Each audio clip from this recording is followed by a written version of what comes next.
Hello hi नमस्कार जय जगन्नाथ। आज हूँ मंगलवार। चलतु जानवा देश विदेशर बछा बछा खबर। ता पूर्व आपको गोटे अनुरोध वीडियो को शेष देखिए। नंबर 1, सूर्य मिशन आदित्य L1 को नहीं घोषणा कला इसरो। भारतीय महाकाश गवेषणा संगठन इसरो सूर्य अभियान आरंभ लगी जोरदार प्रस्तुति आरंभ कर देछि। सोमवार इसरो पक्षर ट्वीट जोगे कहुए जे सूर्य उपर अध्ययन पर आदित्य L1 सेप्टेम्बर 2 रे लंच हेब। सकाळ 11:50 रे लंच समय स्थिर कर यह श्रीहरिकोटारू आरंभ हेब।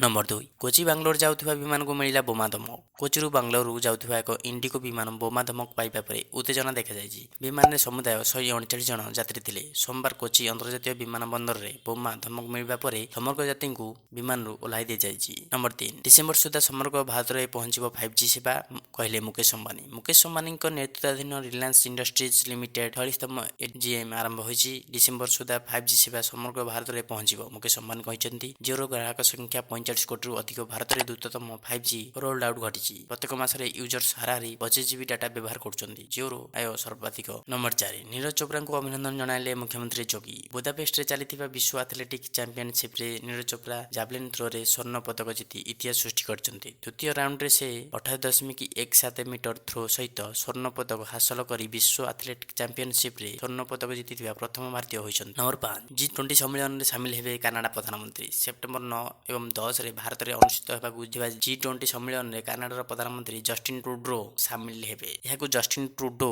निश्चिंत करछन्ती। प्रकाश थाउ कि एही समय यूक्रेन को G20 शिखर सम्मेलन में सामिल न कर से असंतोष व्यक्त करछन्ती। नंबर 6, चंद्रयान मिशन को पूर्ण है 10 दिन। समय सह दौड़ुछन्ती वैज्ञानिक। स्पेस एप्लिकेशन सेंटर अहमदाबाद निर्देशक नीलेश एम देसाई कहछन जे चंद्रयान मिशन 3टी पार्ट रही। वर्तमान प्रकृत कार्य तृतीय भाग में चली। एथिरे उपकरण विश्लेषण एवं तथ्य संग्रह सहित विभिन्न परीक्षण कर रोभर को यथासंभव चंद्रपृष्ठ में घूर्णन करने पड़ो, जहाद्वारा आम सर्वाधिक परीक्षण कर मूल्यवान तथ्य संग्रह कर मिशन शेष 10 दिन में अधिक कार्य करने को वैज्ञानिक माने समय सहित दौड़ुंट। नंबर 7, डिसेम्बर में लोकसभा निर्वाचन करे भाजपा। ममता कहले। पश्चिमबंग मुख्यमंत्री ममता बानार्जी सोमवार कहते भाजपा डिसेम्बर 2023 में लोकसभा निर्वाचन करे।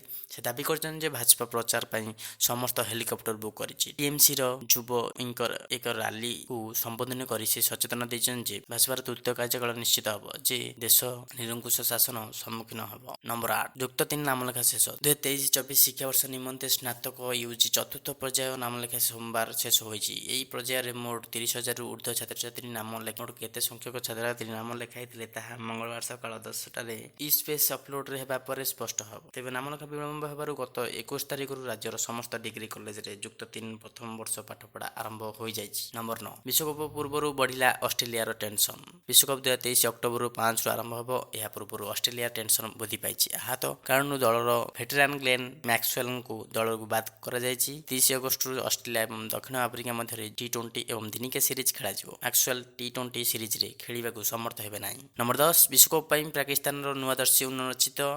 विश्वकप सोमवार पाकिस्तान क्रिकेट दलर नुआ जर्सी उन्मोचित होइछि। विश्वकप समय बाबर आजम को नेतृत्व में पाकिस्तानी नुआ दल जर्सी रे नजर आसिबे। लाहौर गदाबी स्टेडियम रे पाकिस्तान क्रिकेट दलर नुआ जर्सी उन्मोचित होइतिला। पाकिस्तान क्रिकेट बोर्ड यार ऑफिशियल सोशल मीडिया हैंडल रे यार फोटो शेयर करिछि। आज मैं रोज एतिकी। नमस्कार। जदि आपनको वीडियोटी भल लागितिबो दयाकरी सब्सक्राइब गोटे करदेबे और लाइक रखिबे। दयाकरी कमेंट रे जणाइबे आपनको केमिति लागिला। रोजु नमस्कार।